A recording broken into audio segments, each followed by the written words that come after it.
할렐루야. 하나님은 우리를 빚어가시는 것을 우리가 알 수 있습니다. 우리에게는 누구나 다 성장하고자 하는 마음과 또 변화하고자 하는 그런 욕구를 가지고 있지요. 더 나은 내가 되고자 노력도 합니다. 저는 우리 새생명 비전교회에 와서 특별히 이 성장과 변화에 대한 그런 갈망함을 또 소원을 갖게 되었습니다. 끊임없는 변화를 요구하는 그런 시대에 살고 있습니다. 우리가 성장을 생각해 볼 때 또한 여러 가지 성장이 있겠지만 특별히 우리 예수 그리스도를 믿는 우리 성도들은 영적으로 성장하고자 하는 갈망함이 우리 가운데 있은 줄 압니다. 이 땅에서는 중요한 목적 중 하나가 바로 이러한 영적인 성장과 변화에 있습니다. 바울은 우리가 구원을 받고 이 땅에 사는 목적을 예수님의 형상을 담는 것이라고 말합니다. 로마서 8장 29절에 하나님이 미리 아신 자들을 또한 그 아들의 형상을 본받게 하기 위하여 미리 정하셨으니 그로 많은 형제 중에서 맏아들이 되게 하려 하심이니라. 바로 하나님께서 그의 아들의 형상을 본받게 하기 위하여 이 땅 가운데서 우리를 이끌어 주신다는 것이죠. 또 사도 바울은 에베소서 4장 13절에 우리가 다 하나님의 아들을 믿는 것과 아는 일에 하나가 되어 온전한 사람을 이루어 그리스도의 장성한 분량이 충만한 데까지 이르리니, 바로 이 그리스도의 장성한 분량이 충만한 데까지 우리가 이 땅 가운데 변화되고 성숙해 나아가는 것입니다. 즉 이 땅에서 변화되고 그리스도를 닮아가는 것을 우리는 성화라고 하고요. 또 이러한 과정을 또 다른 말로 영성 형성 또는 영성 개발이라고 합니다. 조금 이렇게 생소한 말인데 영성 형성이라는 것은 결국은 예수님의 성품을 덧입어 주님을 닮아가는 그런 우리의 인생의 여정과 과정이라고 할 수 있겠습니다. 달라스 윌라드 교수님은 영성 형성에 대해서 이렇게 말씀하십니다. 기본적으로 그리스도인의 영성 개발이란 성령의 주도로 인간 자아의 내면 세계가 개발되되 그리스도 자신의 내면을 닮아가는 과정이다. 이렇게 우리의 영성이 형성되어지고 또 영적으로 자라는 데서 우리가 간과해서는 안 될 사실은 바로 성삼위 하나님께서 친히 우리 가운데 역사하시고 또 우리를 자라게 하신다는 것입니다. 영성 개발은 하나님의 성령께서 하신 일이요 자기 백성 속에 계신 성육신 하시는 그리스도의 영적 불을 통해 이루어진다. 이 부에는 무엇보다 그분의 기록된 말씀과 들려주시는 말씀의 보배와 그분이 충만히 내주하시는 자들의 놀라운 성품이 포함된다라고 달라스 윌라드는 우리에게 말씀하고 있습니다. 저는 그래서 앞으로 이 4번에 걸쳐서 이 야곱의 생애를 통해 우리를 빚으시고 또 우리를 영적으로 성숙하게 변화하시는, 그리하여 영성 형성을 이루어 가시는 하나님을 같이 나누기를 원합니다. 성경에서 야곱은 그다지 인기 있는 인물이 아니죠. 야곱을 좋아하거나 또 존경하는 사람들이 별로 없는 것 같습니다. 때로 이 야곱의 인생을 보면서 어떻게 하나님은 이런 야곱과 같은 사람을 쓰셨을까라는 그런 의문을 또한 품게 되지요. 하지만 성경은 이 야곱의 출생부터 또 야곱의 인생의 마지막까지 그의 삶을 제법 자세히 기록하고 있습니다. 또한 하나님은 야곱에게 이스라엘이라는 이름을 주시고 또 그 이름을 통하여 민족을 일으키시고 또 그의 아들들의 이름을 따라 12지파를 세워가시는 것을 우리는 너무나 잘 알고 있죠. 그렇게 특별히 내세울 것 없는 또 많은 연약한 그런 야곱을 하나님께서 이렇게까지 중요한 인물로 세워가신다는 것이죠. 이것을 통해서 우리는 큰 위로를 또한 받을 수가 있습니다. 아브라함이나 요셉이나 다윗과 같은 훌륭한 성품과 또 영성을 가진 사람 앞에서는 우리가 지극히 부족하지만 그래도 좀 야곱의 인생과 우리를 좀 비교해 보면은 어느 정도 좀 우리가 더 괜찮은 사람처럼 가끔 느껴질 때가 있지 않습니까? 그러나 이런 야곱의 스토리를 보면 볼수록 우리는 더 깊은 또 더 큰 하나님의 은혜를 발견할 수 있다는 것이죠.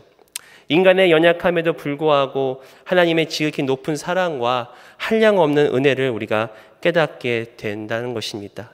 이러한 야곱의 인생을 빚어가시는 하나님, 또 그러한 야곱을 통하여 역사하시는 하나님을 우리는 같이 만나기를 원합니다.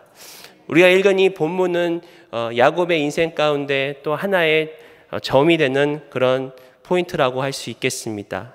특별히 하나님을 만나고 또 그곳에서 하나님을 만났다 하여 그곳 이름을 베델이라 짓고 또 다른 그 야곱의 또 다른 인생의 여정을 시작하는 그런 포인트라고 할 수 있겠습니다. 야곱이 이곳까지 오기까지의 좀 인생을 우리가 같이 살펴보면서 하나님께서 어떻게 은혜를 베푸시고 또 은혜를 우리를 부르시는가를 같이 살펴보기를 원합니다. 첫 번째로 우리가 알 수 있는 것은 하나님의 은혜는 하나님의 전적인 선택에서 시작된다는 것입니다. 창세기 25장에는 야곱의 출생 사건이 기록되어 있지요. 이삭의 아내 리브가가 임신을 하지 못하여 하나님께 간구하였을 때 쌍둥이를 잉태하게 됩니다. 그러나 리브가의 뱃속부터 쌍둥이가 심상치 않은 그런 행동들을 하지요. 이에 대해 하나님은 이삭의 아들들에 대해서 다음과 같이 말씀하십니다. 창세기 25장 23절에 여호와께서 그에게 이르시되 두 국민이 내 태중에 있구나. 두 민족이 내 복중에서부터 나오리라. 이 족속이 저 족속보다 강하겠고 큰 자가 어린 자를 섬기리라 하셨더라. 결국 리브가가 쌍둥이를 낳습니다. 그리고 큰 아들을 에서라 이름하고 작은 아들을 야곱이라고 이름합니다. 성경은 그 이름의 뜻을 이렇게 얘기합니다. 창세기 25장 25절에 먼저 나온 자는 붉고 전신이 털옷 같아서 이름을 에서라 하였고 후에 나온 아우는 손으로 에서의 발꿈치를 잡았으므로 그 이름을 야곱이라 하였으며 리브가가 그들을 낳을 때 이삭이 60세였더라. 야곱의 이름은 그 뜻 자체가 발 뒤꿈치를 잡는 자라는 그런 뜻을 가지고 있습니다. 여러분 잘 알지만 이것은 결국은 다른 사람의 것을 빼앗는 그런 약탈자의 의미를 갖고 있다는 것이죠. 실제로 야곱은 팥죽으로 형 에서의 장자의 명분을 빼앗고 또 아버지 이삭을 속이는 그런 사건들을 우린 알 수 있습니다. 어떻게 보면 이 모든 것들이 결국은 그의 이름에서 비롯된 것이라고 할 수가 있지요.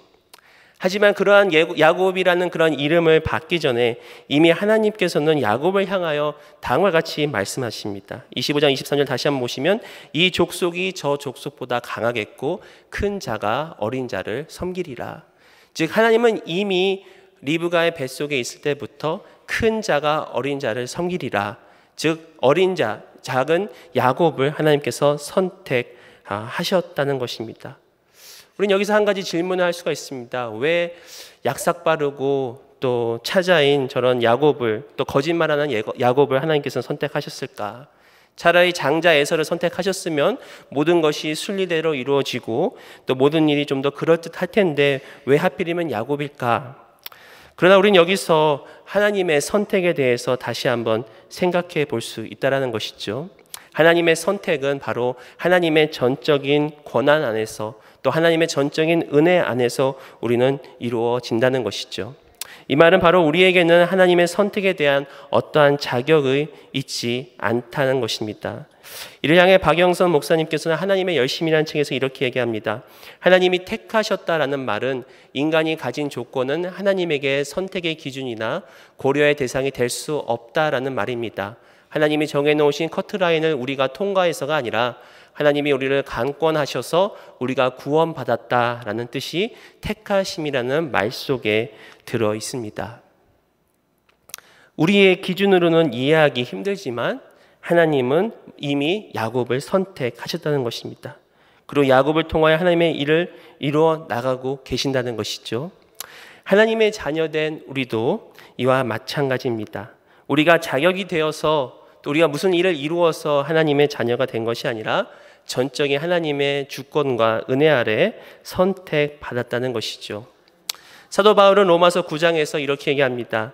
그뿐 아니라 또한 리브가가 우리 조상 이삭 한 사람으로 말미암아 임신하였는데 그 자식들이 아직 나지도 아니하고 무슨 선이나 악을 행하지 아니한 때에 택하심을 따라 되는 하나님의 뜻이 행위로 말미암지 않고 오직 부르시는 이로 말미암아 서게 하려 하사 리브가에게 이르시되 큰 자가 어린 자를 섬기리라 하셨나니 기록된 바 내가 야곱은 사랑하고 에서는 미워하였다 하심과 같으니라. 바로 바울은 하나님의 택하심이 우리의 행위에 있지 아니하고 부르시는 하나님에게 있다라고 다시 한번 우리에게 강조하고 있다라는 것이죠. 바로 야곱은 이미 어머니의 뱃속에서 선택을 받았습니다.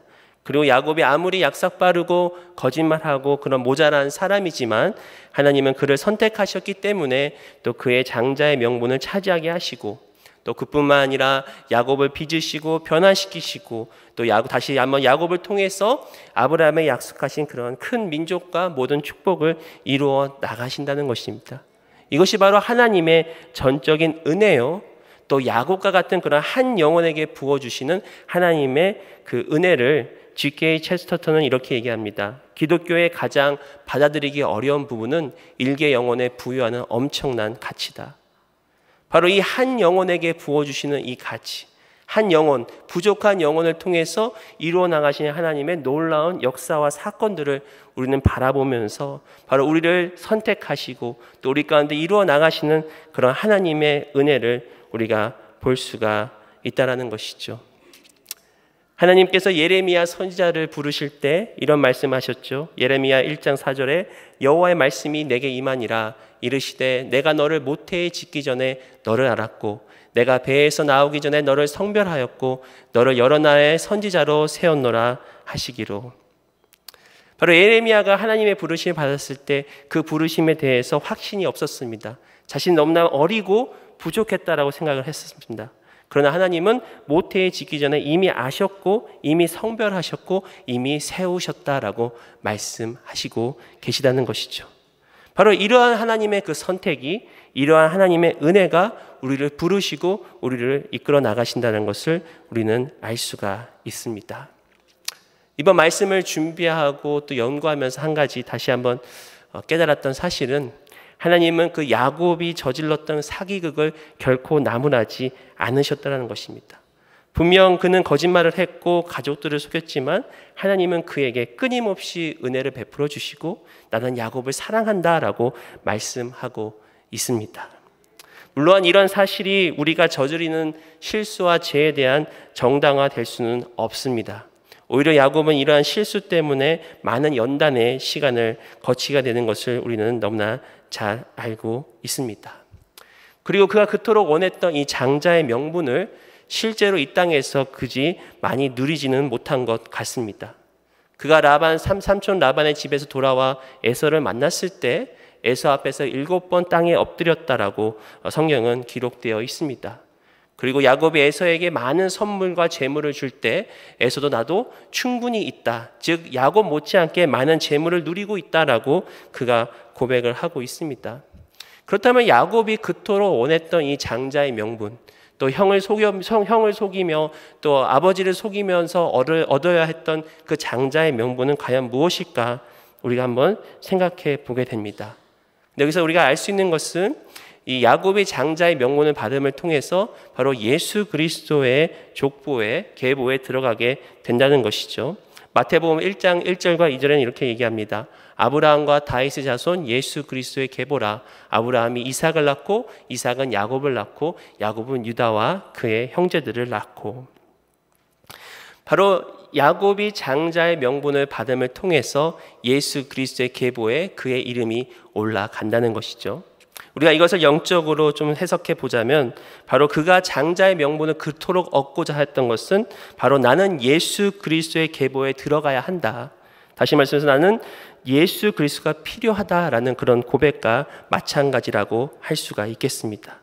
바로 야곱이 예수 그리스도의 그 계보에 들어감을 통해서 하나님은 야곱과 그의 가족과 그의 후손들을 끝까지 보호하시고 끝까지 보존하십니다.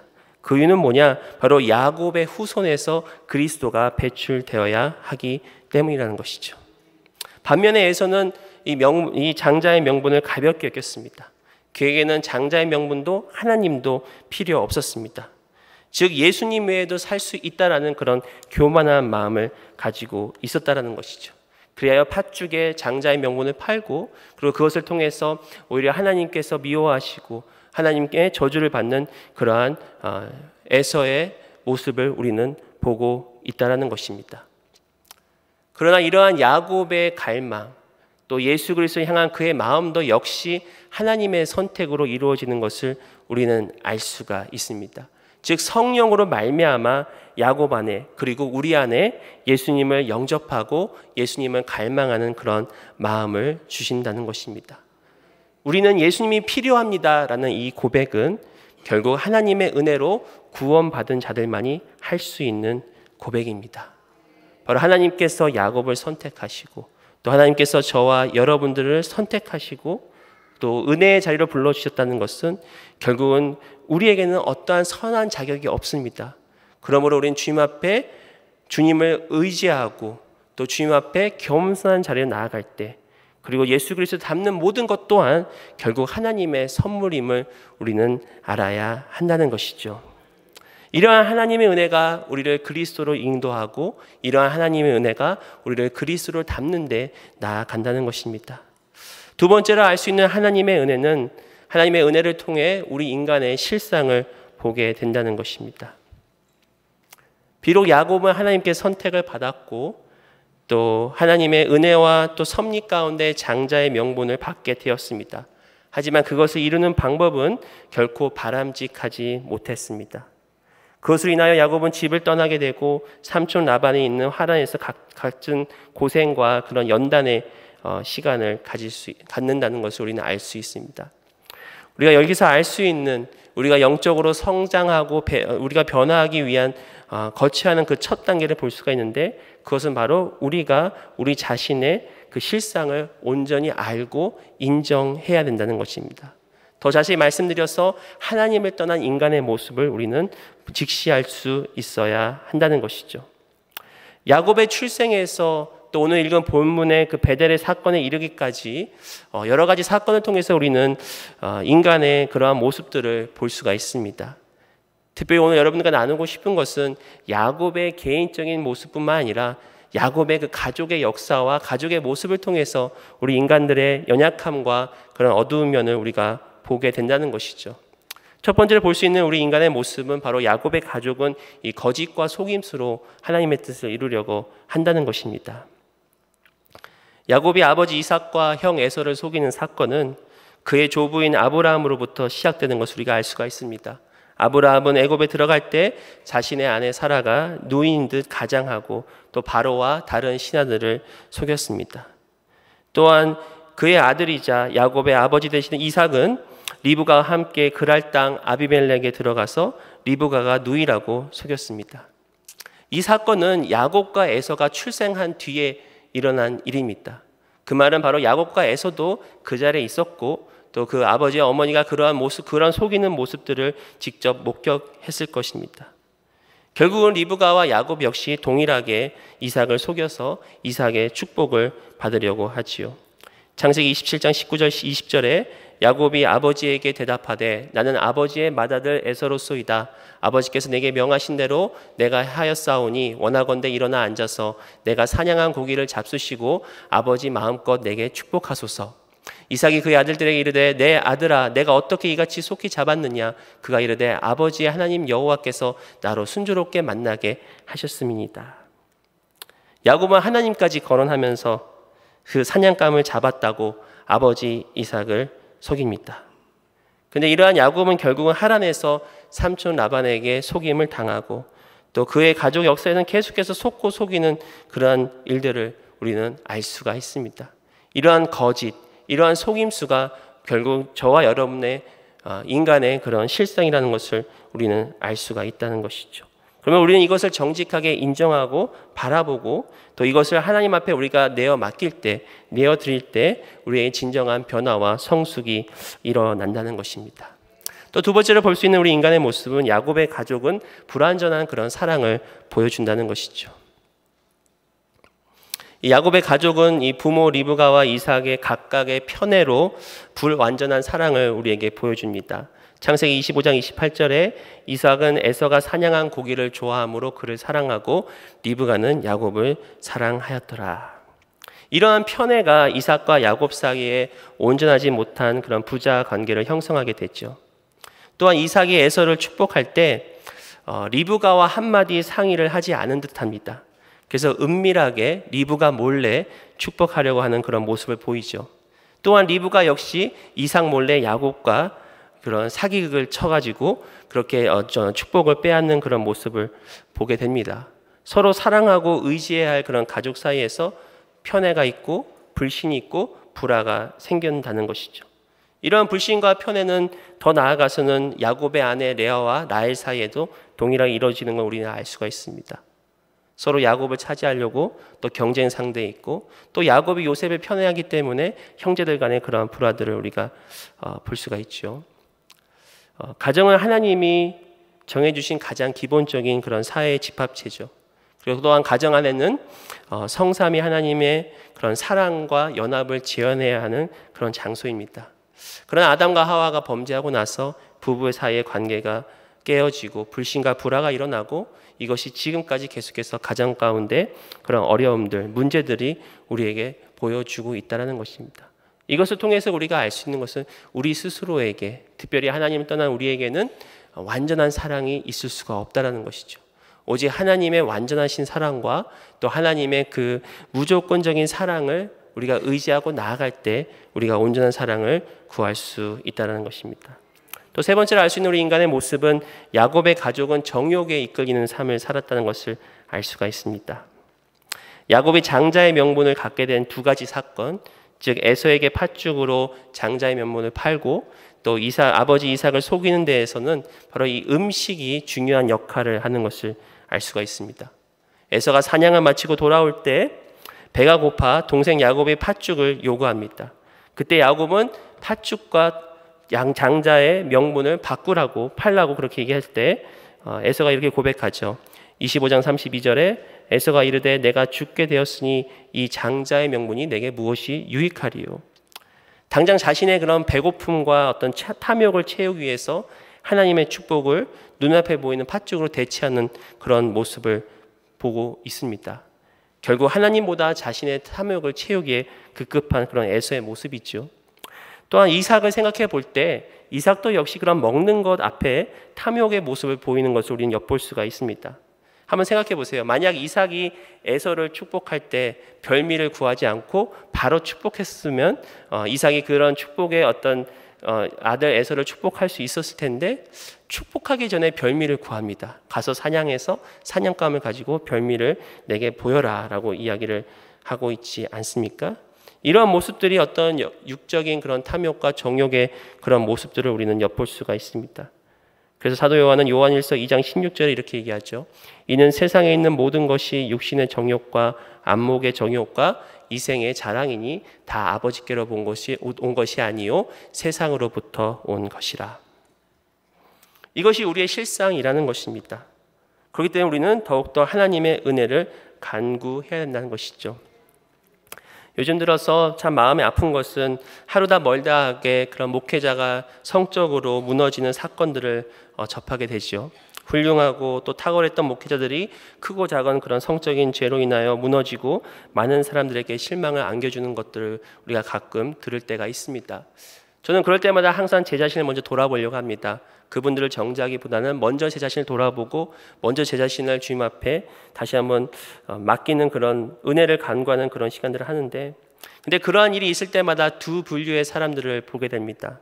첫 번째는 바로 자기의 잘못을 바로 인정하고 회개하는 사람들입니다. 이러한 사람들은 충분한 어떤 회복의 시간을 거쳐서 하나님의 때가 되면 하나님께서 다시 세워주시는 것을 우리는 알 수가 있습니다. 성경의 대표적인 예가 바로 다윗일 것입니다. 그가 밧세바를 범하고 그의 남편 우리아를 죽였을 때 그가 곧바로 나단 선지자의 책망을 받고 하나님께 회개하였을 때 하나님을 회복시키시고 그를 여전히 하나님 마음에 합한 자로 여겨주셨습니다. 그러나 또 다른 반면에 그러한 하나님께서 책망하시고 또 그러한 일이 일어났음에도 불구하고 끝까지 인정하지 아니하고 회개하지 아니하고 오히려 교회나 다른 사람들을 손가락질하는 그러한 모습들을 우리는 가끔 보게 됩니다. 이 얼마나 마음이 아프고 또 이가 얼마나 안타까운 일인지 우리가 알 수 있습니다. 이와 같이 우리는 육신의 쾌락과 정욕을 따르는 우리 인간의 모습을 볼 수 있다는 것이죠. 그리고 그러한 죄들을 인정하지 아니하고 숨기거나 회피하는 그런 모습들을 볼 수 있습니다. 이런 것을 다시 한번 주님 앞에 또 주님의 은혜 앞에 우리가 내어드릴 때 하나님께서 우리를 변화시키시고 우리를 이끌어 가신다는 것입니다. 네 번째로 볼 수 있는 우리 인간의 모습은 야곱의 가족은 스스로 인생의 주인이 되려고 했다는 것이죠. 리브가가 에서와 야곱을 잉태했을 때 분명히 하나님은 하나님의 계획을 말씀해 주셨습니다. 바로 큰 자가 작은 자를 섬길 것을 하나님께서 말씀하여 주셨죠. 그리고 그것을 분명히 리브가도 알고 이삭도 알고 또한 야곱도 알았을 것입니다. 그러나 정작 야곱과 리브가는 하나님의 계획을 스스로 이루려고 했다는 것이죠. 이삭이 에서를 축복하려 할 때 리브가는 재빨리 머리를 써서 이삭을 속이는 그런 작전을 쓰고 있지 않습니까? 그러면 심지어 그 모든 책임을 본인이 지겠다라고 야곱에게 이야기하고 있습니다.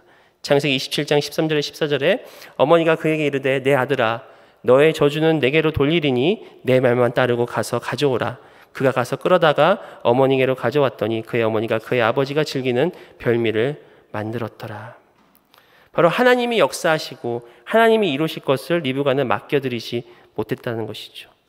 또한 그의 아버지 이삭 또한 우리는 이해가 가지 않는 부분이 있습니다. 분명히 하나님께서 리브가를 통해서 이삭에게도 말씀하셨을 텐데 큰 자가 작은 자를 섬기리라는 것을 그도 알고 있었을 텐데 그는 단지 큰 아들을 더 사랑한다는 이유로 큰 아들을 축복하는 그런 모습을 보고 있지 않습니까? 그러면서 아들 에서에게 이렇게 얘기합니다. 창세기 27장 2절에 이삭이 이르되 내가 이제 늙어 어느 날 죽을는지 알지 못하니. 하지만 그렇게 이야기하고도 야곱이 삼촌 라반의 집에서 돌아올 때까지 이삭은 계속 살아 계셨습니다. 그리고 이렇게 성경을 조금 연구해 보니까 이 말을 한 시점부터 한 50년은 더 살았습니다.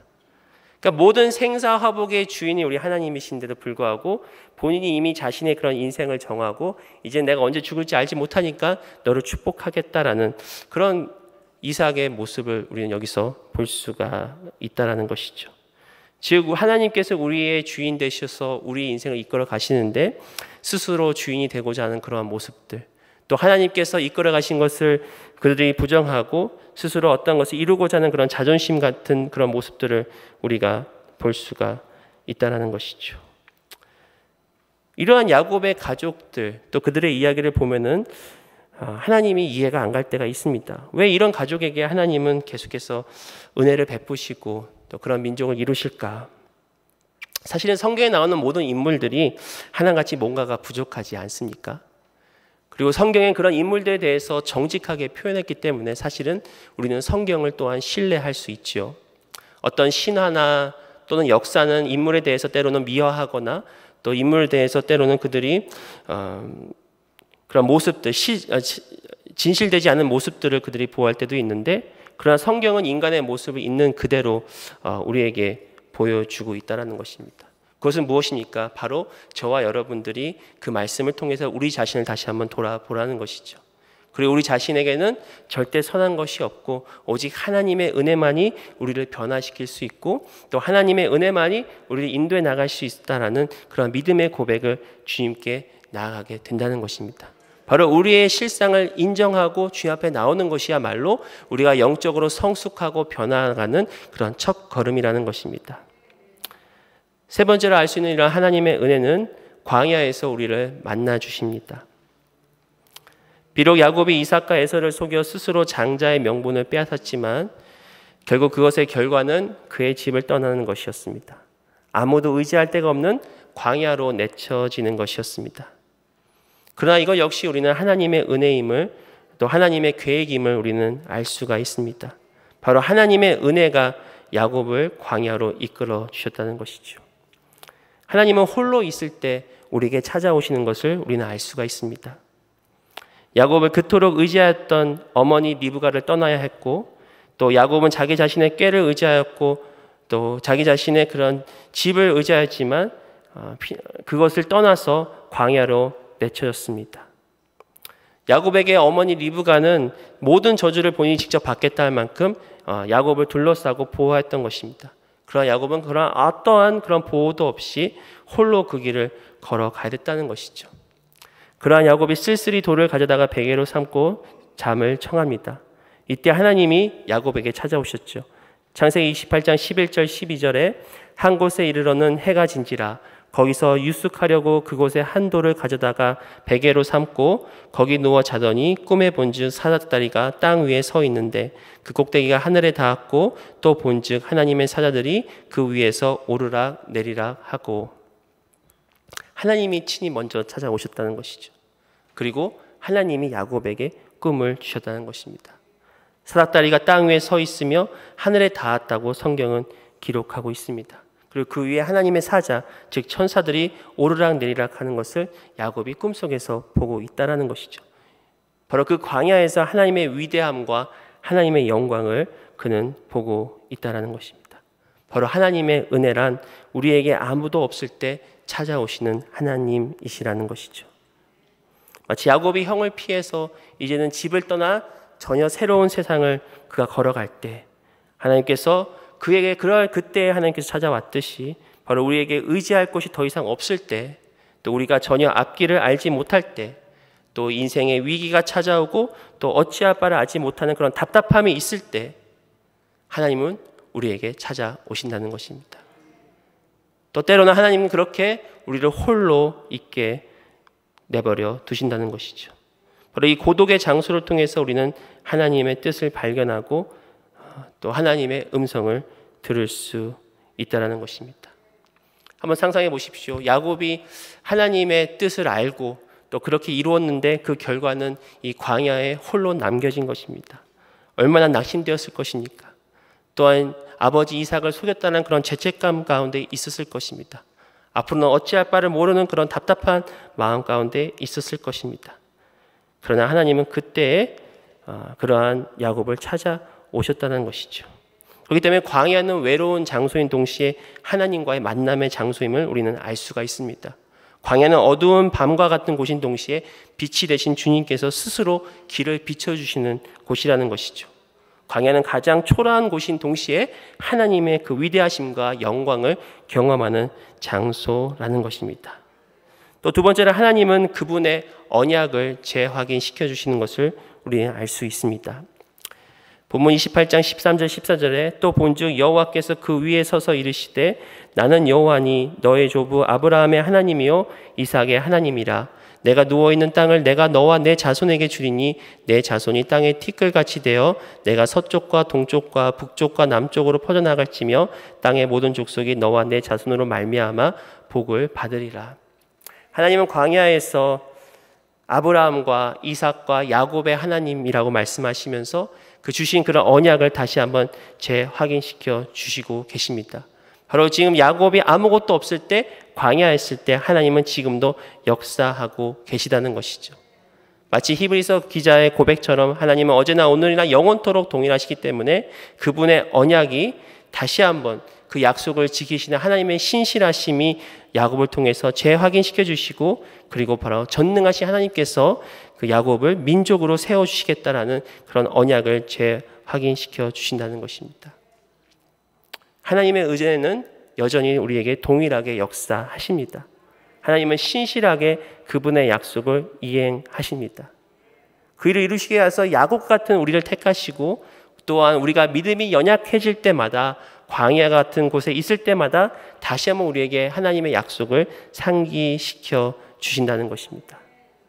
장자의 명분을 빼앗은 야곱을 나무라지 아니하시고 오히려 그 명분을 인정해 주신 하나님, 바로 아브라함의 하나님, 이삭의 하나님이 되신 것처럼 야곱의 하나님이 되시겠다라고 말씀하시는 하나님이 우리의 실소도 우리의 연약함도 하나님은 돌이키셔서 우리를 통하여 하나님의 뜻을 이루어 나가신다는 것입니다. 우리는 이러한 하나님의 말씀을 통해서 또 예배의 자리를 통해서 또 기도의 자리를 통해서 이러한 하나님의 언약을 다시 한번 재확인할 수 있다는 것입니다.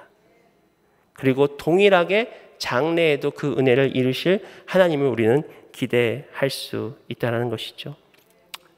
세 번째로 하나님은 선택하신 사람의 인생에 개입하는 것을 우리는 알 수가 있습니다. 창세기 28장 15절에 내가 너와 함께 있어 내가 어디로 가든지 너를 지키며 너를 이끌어 이 땅으로 돌아오게 할지라 내가 내게 허락한 것을 다 이루기까지 너를 떠나지 아니하리라 하신지라.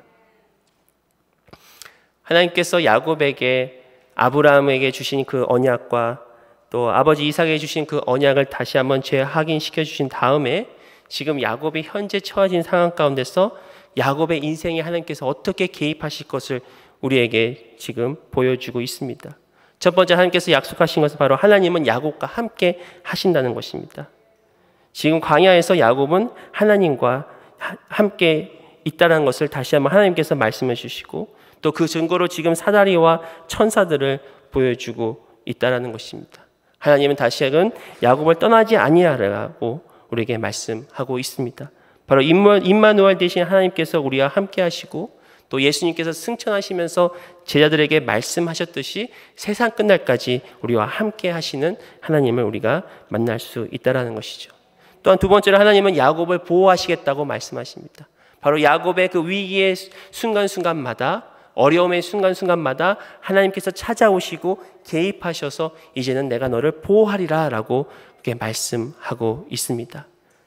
예수 그리스도의 또 형제요 또 하나님의 자녀된 우리는 하나님께서 친히 우리를 보호해 주십니다. 주의 영원하신 팔이 우리를 감싸 안으십니다. 그리고 하나님의 품만이 가장 안전한 곳임을 우리는 알 수 있다는 것이죠. 또 세 번째로 하나님은 야곱의 길을 친히 이끄신다라고 말씀하고 있습니다. 하나님은 야곱을 선택하신 동시에 야곱의 인도자가 되어서 이제는 야곱의 삶을 이끌어 주시겠다라고 말씀을 하고 있습니다. 지금까지 야곱은 스스로가 형 에서에게 장자의 명분을 사고 또 아버지를 속이면서 스스로의 그의 인생을 개척해 나갔더라면 이제는 하나님께서 그의 인생을 친히 이끌어 주시겠다라고 약속하고 계신다는 것이죠. 우리 미련한 인간은 우리 앞에 한 치 앞도 내다볼 수 없는 그러한 존재입니다. 그렇기 때문에 늘 불안한 가운데 살지만 하나님께서는 그러한 우리들을 다시 한번 지켜주시고 또 우리의 인생을 이끌어 주시겠다라고 우리에게 말씀하고 있다는 것이죠.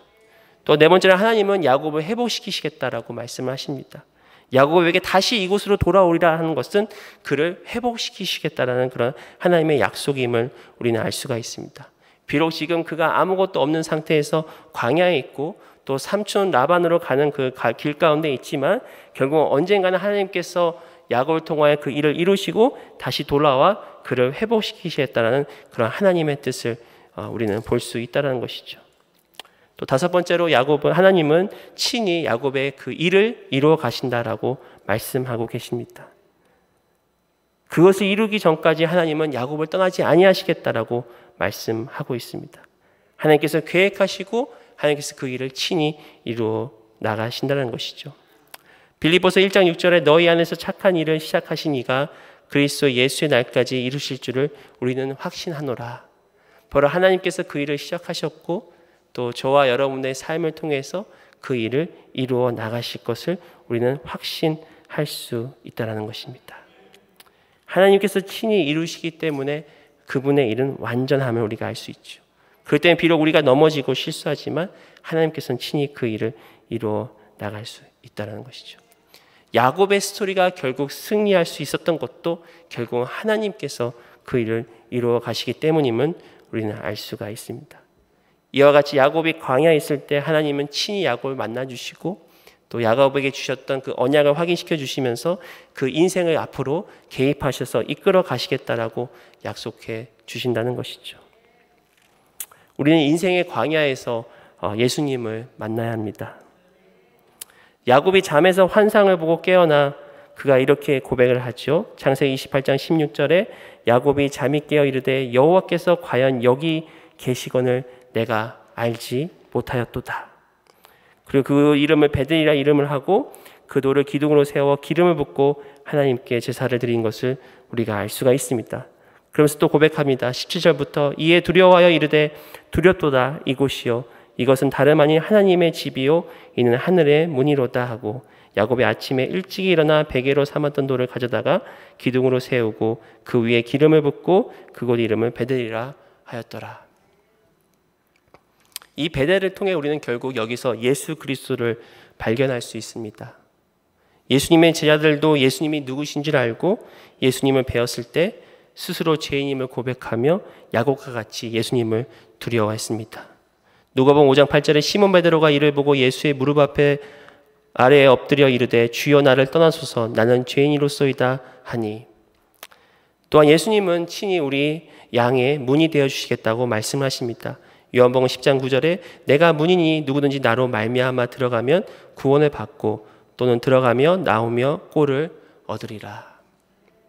바로 예수님께서 친히 야곱을 만난 하나님과 같이 또 이 베델에서 나온 하나님과 같이 친히 하늘의 문이 되어 주셔서 저와 여러분들과 함께 하신다는 것이죠. 또 야곱이 배웠던 그런 돌 베개와 같이 반석되시는 예수님께서 그리고 기름 부음을 받으신 예수님께서 그리스도 메시아가 되셔서 바로 예수 그리스도 또 하나님의 그 복음을 우리는 이곳에서 발견할 수 있습니다. 폴 스티븐스는 이렇게 이야기합니다. 하나님의 복음과 야곱의 꿈에서 본 환상은 다를 바가 없다. 기쁜 소식은 예수님이 사닥다리 꼭대기에서 우리가 완전해질까지 기다리지 않는다는 점이다. 오히려 예수님은 사닥다리에서 내려와 우리를 만나시고 우리를 그분과 하나님께 이끄신다. 내게 오라는 말씀은 사닥다리 아래에서 하시는 말씀이다. 예수님은 나다나엘에게 그렇게 말씀하셨다. 너에게 이르노니 하늘이 열리고 하나님의 사자들이 인자 위에 오르락 내리락 하는 것을 보리라. 바로 이곳이 야곱이 받은 환상 그리스도 이전의 복음이었다. 이것은 완전한 은혜다.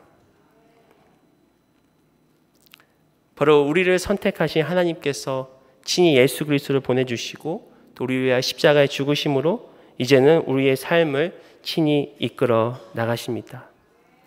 비록 야곱과 같이 우리가 실수가 많고 때론 죄악과 실패로 가득 찬 인생일지라도 하나님은 우리를 끝까지 사랑하시기 때문에 우리를 포기하지 아니하시고 우리를 변화시켜 나간다는 것입니다.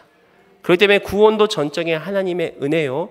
또 우리가 영적으로 성장하고 변화하는 것도 결국은 하나님의 전적인 은혜임을 우리는 다시 한번 깨닫게 된다는 것입니다. 바로 성령님께서 우리 안에 역사하셔서 우리의 스스로는 할 수 없는 그러한 일들을 하나님께서 이루어 나가신다는 것이죠. 야곱을 선택하시고 야곱을 부르시고 또 야곱에게 은혜를 베푸신 하나님께서 이 시간 저와 여러분들에게도 동일한 그런 은혜와 또 그런 하나님의 역사하심이 있기를 소원합니다. 우리 스스로 이루어 나가는 것이 아니라 바로 우리의 성령님께서 이 땅 가운데 우리의 마음 가운데 함께 하심을 믿습니다.